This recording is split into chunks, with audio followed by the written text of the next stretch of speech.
Hey, this is Danielle from Black Business Boom and Black Owned Nashville, and I'm live today with Becky Sharpe, who is the president of the Nashville chapter of the Private Directors Association.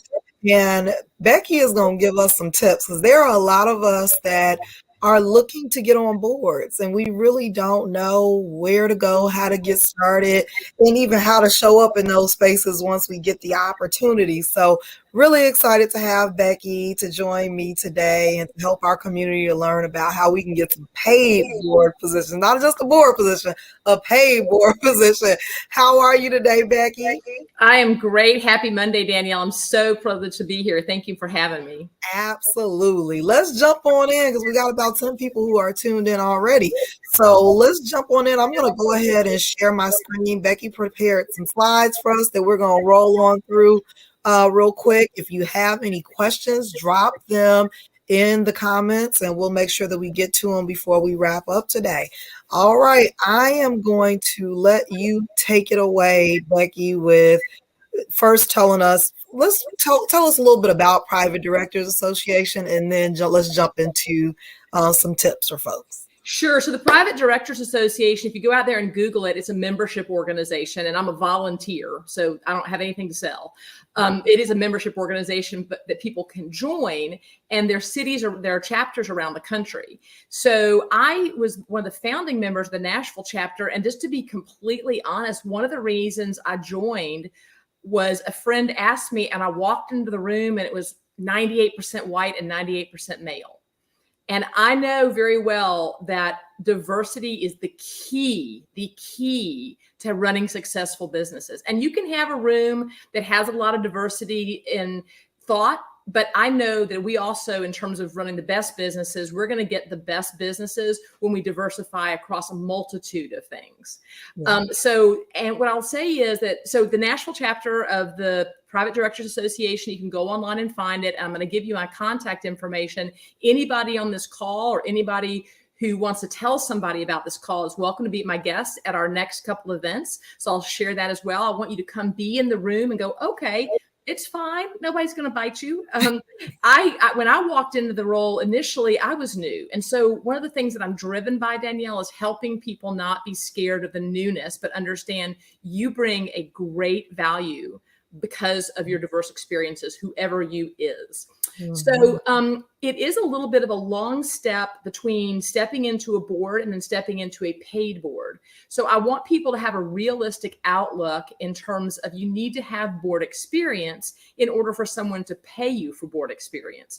So what I've just jotted down on this slide is one of the easy ways to do that is to start with a not-for-profit board. So my first not-for-profit board was probably a decade or more ago. And the key was finding a board that really aligns with what energizes you. So I love to help young children. I have young children. So I joined the board of Big Brothers Big Sisters. I'm sporty and I don't like to get run over on the street. So I joined the board of Walk Bike Nashville. I love leadership, the leadership of Virginia Clark, and I learned how to sell by selling Girl Scout cookies. And so I joined the board of the Girl Scouts. So it's so important to have something that when you're in that room, you're excited about the mission. And then when you're on those boards, and the way to get there is to ask, go to the fundraisers, express interest. You don't have to write a check.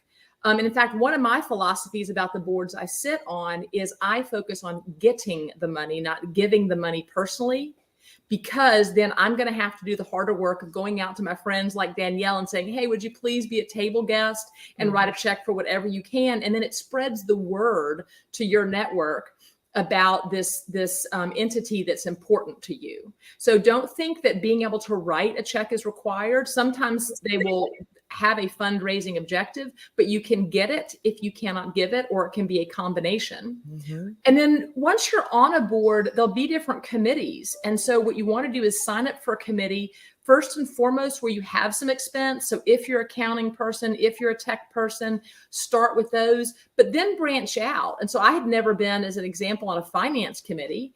And my finance people at my company probably would laugh that I was on the committee, but I wanted to learn. And I had to do some things, but I saw how a not-for-profit then was run, and I learned about it. And what you'll see is that I'll skip to this next one and go back to the other one is I went online and I read, I listened. Lots and lots of things are free. Like it should not cost you to become educated in how to be a great board member. And one of the things is doing what I just offered is network with people like me. Go to business events, ask to be invited, network on LinkedIn. There's my LinkedIn invitation. So I want you to be sure and do that with me as well. Yes, connect with Becky on LinkedIn. Becky is great. So when I thought these next 3 slides are pretty quick, I just wanted to give you examples of the type of things that happen at a board meeting. So these next 3 slides actually came from a board meetings presentation where we were talking about onboarding new board members.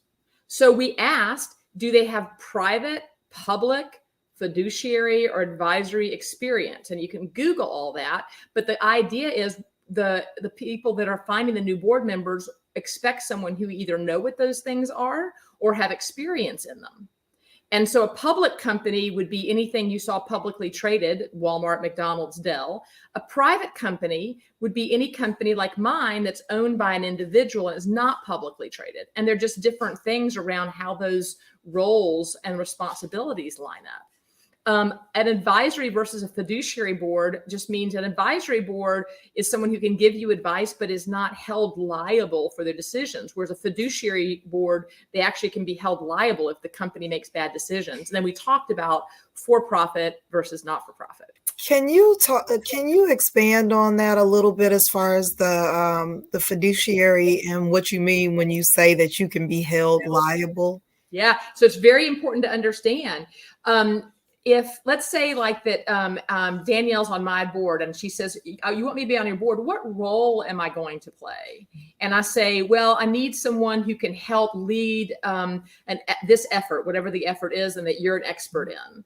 And you say, okay, is this an advisory position, i.e. I can just give you my advice and you can run with it or not? Or is it fiduciary, meaning that I've got to sign some documentations and be personally liable for decisions that the organizations make? And obviously you want to know which one of those that you're stepping into. Mm-hmm. And when you are liable and something goes wrong, that means that they can literally come take your stuff, right? Basically.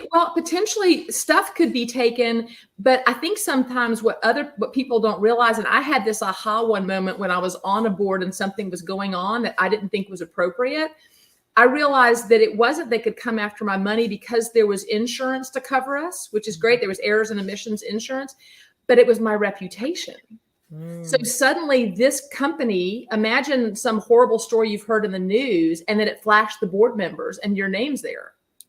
Yeah. So you want to make sure that whatever the organization is doing aligns with who you are in terms of your core values. Okay. That's great. Thank you so much, Becky. Yeah, absolutely. There are 2 more slides, again, that just came from meetings I thought might educate people. That third one, where the board's duties stop from the C-suite, that means the executives, the chief operating officer, chief financial officer, and where boards function. We were talking to new board members about that. And so we said is, remember, as a director, we'd like to say, you can stick your nose in, but your fingers have to stay out. So you're not saying, well, why don't you fire this sales guy and you mention a bunch of stuff that you know. That's way too in the business. And the role of the director is to hold the CEO accountable, but not to get down in the business of everybody else that's involved. And so if I'm at an event and I see an employee of a company on which I'm on board, I'm going to keep my talk very high level. I'm not going to ask them about what do they think about their boss's boss's boss. You want to stay very high level. And there's the duty is to be loyal. So that means you're going to represent the brand well when you're out in public. And that if you see something amiss, you're going to have the duty of care, which is saying, I think we need to talk about this, even the hard issues. And so directors are responsible for doing that. And that can be tough. Like if you know that you're not someone who would mention something that you thought was going awry, being on a board might not be the best place for you. You might have a better position than being on the board.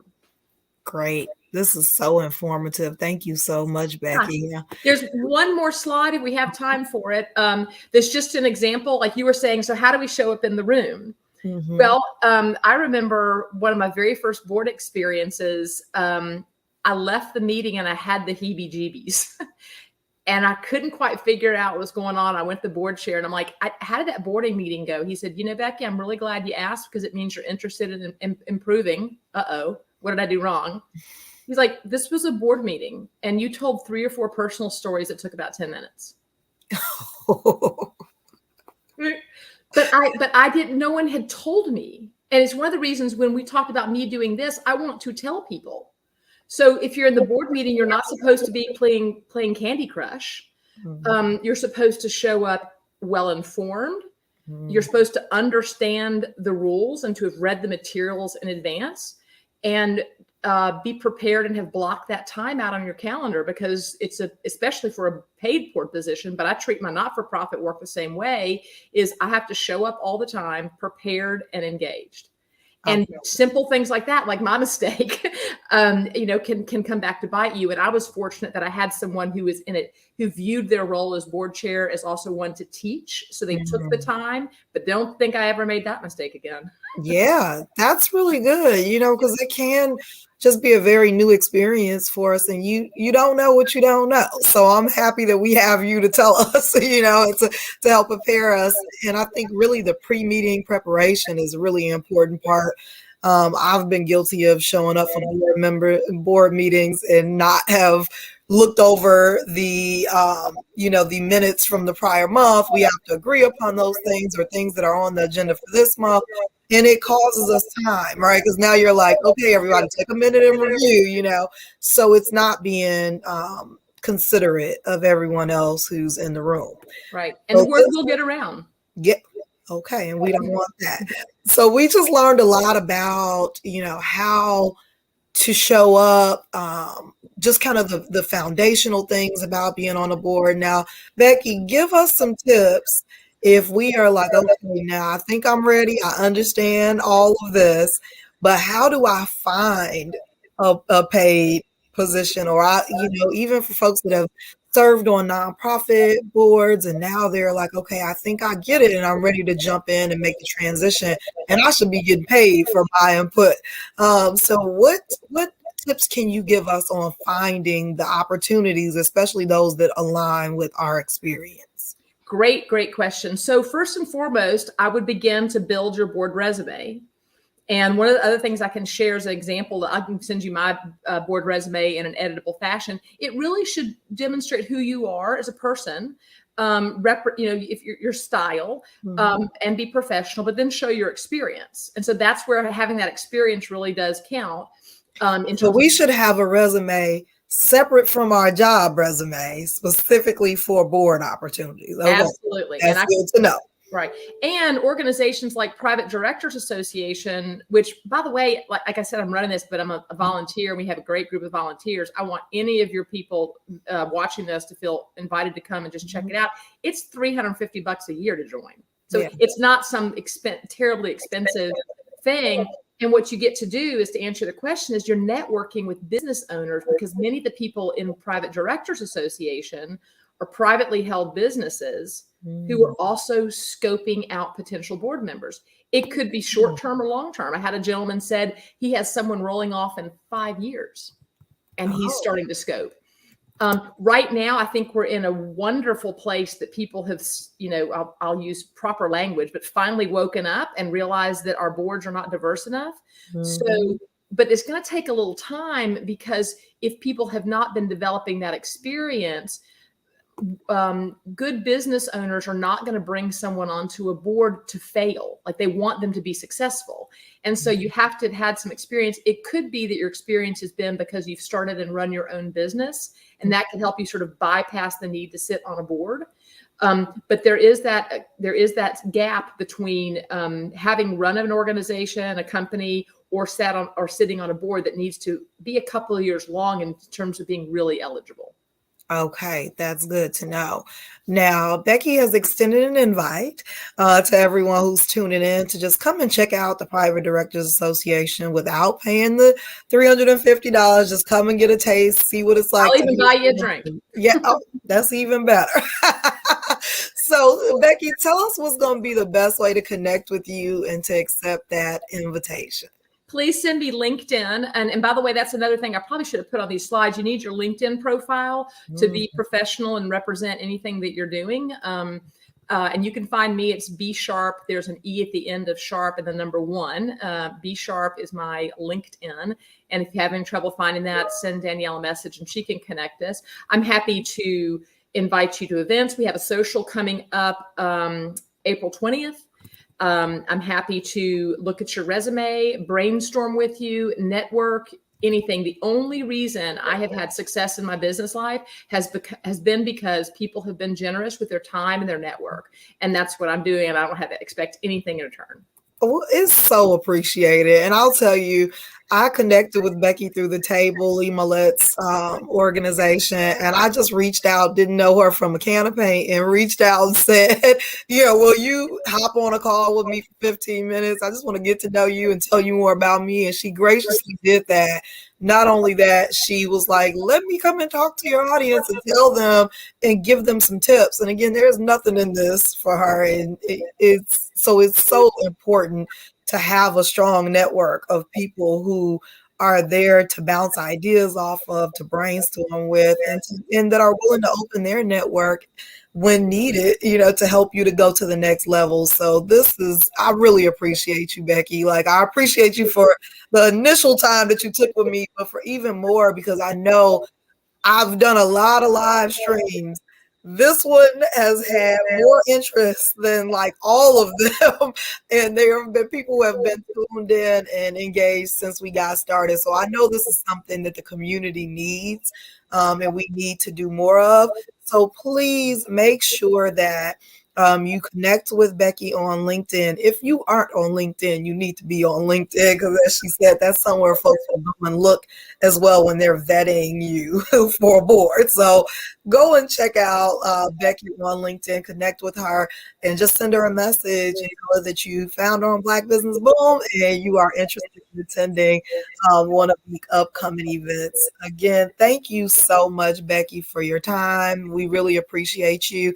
And I appreciate you for recognizing that there's even a need to have more diversity in these rooms, because some folks are just ignoring that there's an issue. They are. And I think that one of the most important things the adults in the room can do is recognize there's been a lot of exclusion. And although I'm not to blame for the mistakes of my great grandparents, and I know a lot of other business people, we're going to make sure we're a part of the positive change. Yep. And that's all you can do, right? We can't continue to harp on the past. We have to understand that there are folks here that are going to help us to go to the next level and take advantage of these opportunities. So that's all I ask of folks, that when they tune in and I bring them opportunities like this to grow their network, expand professionally, that you show up and take advantage of these opportunities. So thank you again, Becky, for this opportunity. And I will see you very, very soon.